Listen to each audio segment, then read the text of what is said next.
आखिर सबसे पहला होता है विस्थापन का नियम कि ज़मीन के बदले ज़मीन दिया जाए।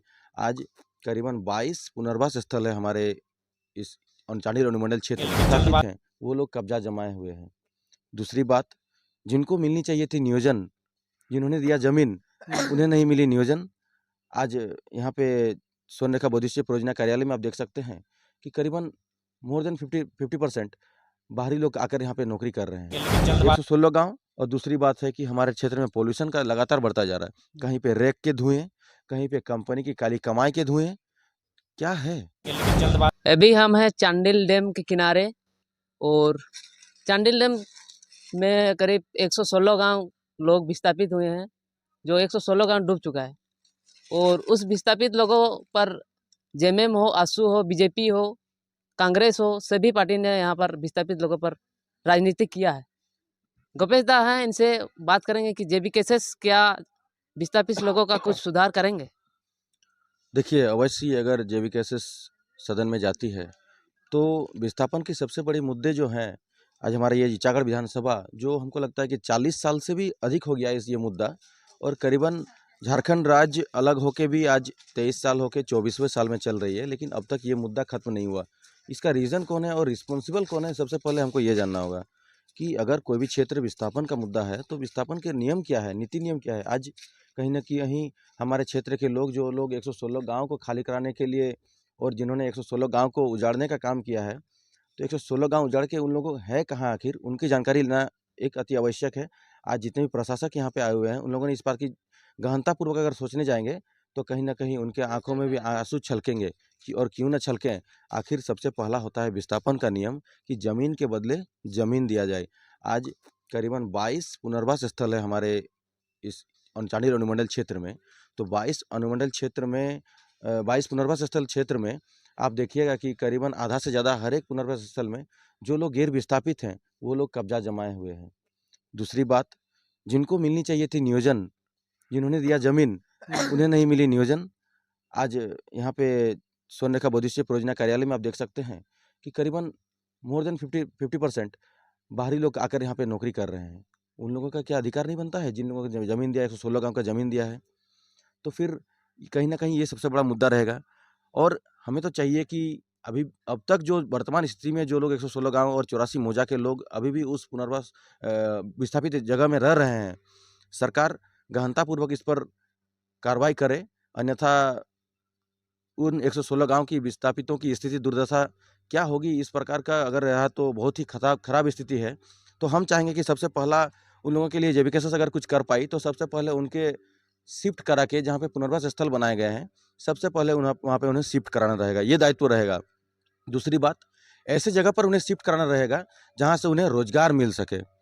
दूसरी बात, जिन क्षेत्रों में लोग रह रहे हैं पुनर्वास क्षेत्रों में, वहाँ पे रसीद न काटे जाने के कारण वहाँ पे लोगों का आय जाति आवासीय का नहीं बन पा रहा है। उन्हें जो पुराना स्थल है वहाँ से, जहाँ पे उनका खतियान रह चुका है, वहीं से उन्हें अपना आय जाति आवासीय बनाना पड़ता है। तीसरी बात है कि जिन क्षेत्रों में लोग रह रहे हैं, उन्हें एक क्या बोलेंगे, अलग नज़रिए से देखा जाता है। तो उन लोगों के लिए भी कुछ खास तैयारियाँ हम लोगों ने किया है। हमारे इस टीम जो है वो इस पर भी हम लोगों ने काम किया है। अभी इसको हाईलाइट नहीं कर रहे हैं हम लोग।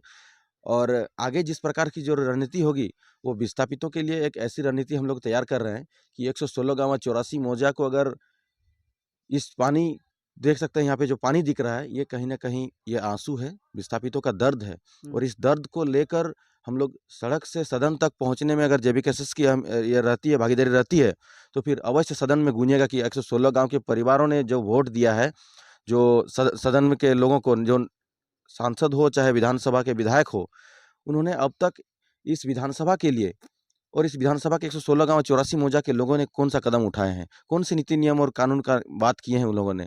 अगर इन लोगों के वोट का कोई अधिकार नहीं रहता, इसका मतलब यही है कि इनका कहने का मतलब है कि ये तो सरकारी जगह है, सरकारी जगहों में योजनाओं का लाभ नहीं पहुँच सकता है, डूबा हुआ क्षेत्र है।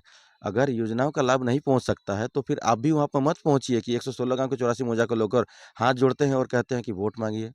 ये कहाँ का न्याय है बताइए? सबसे बड़ा सवाल तो यहीं पे बनता है। इसलिए 116 गाँव 84 मौजा के लोगों से रिक्वेस्ट यही होगा कि जो लोग विस्थापित के नाम पर दलाली करते हैं, उन्हें सबसे बड़ी बात चेतना समझाइए कि आपको क्या ये पता है कि विस्थापन के नियम क्या है? सबसे पहला सवाल तो ये होना चाहिए।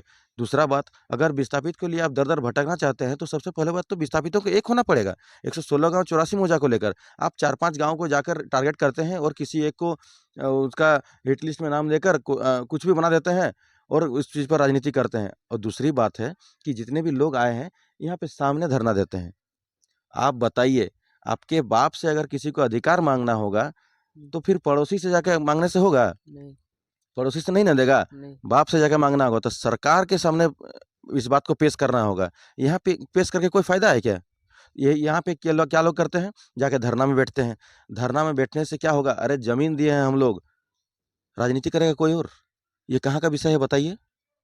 आज मैं छाती ठोक के कह सकता हूँ कि मैंने इस विस्थापित परिवार के लिए अभी तक कुछ ऐसा ठोस कदम नहीं उठाया है। लेकिन ठोस कदम उन लोगों को उठाना चाहिए जिन्हें हम लोगों ने 116 गाँव के लोगों ने चुनकर सदन में भेजने का काम किया है। आज हमारे वर्तमान विधायिका महोदया है, आदरणीय सविता महतो जी, उन्हें सवाल करना चाहिए 116 गाँव के 84 मौजा के लोगों को कि आपको हम लोगों ने भावनात्मक रूप से, विचारात्मक रूप से और एक शहीद परिवार होने के नाते आपको सदन में भेजने का काम किया था, लेकिन आपकी सिस्टम टोटल पूरी तरह से फेल्योर हो चुकी है। आज कैसे हम आपको भरोसा करें कि आप चुनाव के दरमियान हमारे क्षेत्र में आते हैं, हमारे क्षेत्र के लोगों को, लाभुकों को किसी प्रकार का कोई लाभ नहीं मिलता है, तो फिर क्या चीज़ का आप सदन में गए हैं? आज तक हम लोगों ने बहुत सारे विधायकों, सांसदों को देखा है कि सदन में बोलते हुए, लेकिन हम अपने वर्तमान विधायक की बात करें, तो हमने कभी भी आज तक सदन में बोलते हुए नहीं देखा है। क्यों नहीं देखा है? क्या रीज़न है? कहीं न कहीं शिक्षा का अभाव है।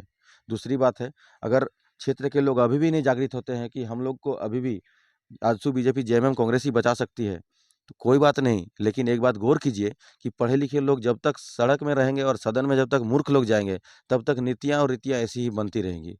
किसी प्रकार का कोई लाभुकों को लाभ नहीं मिलेगा। आप देख सकते हैं लगातार हमारे क्षेत्र में इसको लेकर 116 गाँव और दूसरी बात है कि हमारे क्षेत्र में पॉल्यूशन का लगातार बढ़ता जा रहा है। कहीं पे रेक के धुएँ, कहीं पे कंपनी की काली कमाई के धुएँ, क्या है? कौन ज़िम्मेदार है? कहीं न कहीं भारत का नागरिक और झारखंड प्रदेश का नागरिक होने के नाते हमारा भी ये कर्तव्य बनता है कि कहीं पे गलत के खिलाफ अगर हम आवाज़ नहीं उठाएँ, तो सबसे बड़ा दोषी हम हुए। तो इसलिए आज हम सभी का ज़िम्मेदारी बनता है कि गलत के खिलाफ हम सभी को आवाज़ उठाना होगा, एकजुटता के साथ आवाज़ उठाना होगा, ताकि हमारा आवाज़ सड़क से लेकर सदन तक गूंजे और सदन को इस प्रकार की तैयारी करनी पड़े कि 116 गाँव के 84 मौजा के लोगों ने जो ज़मीन दिया है, उस ज़मीन को लेकर उनके बदले में उन्हें क्या मिला है, इसकी चर्चा वहाँ पे होनी चाहिए। कट कर देंगे।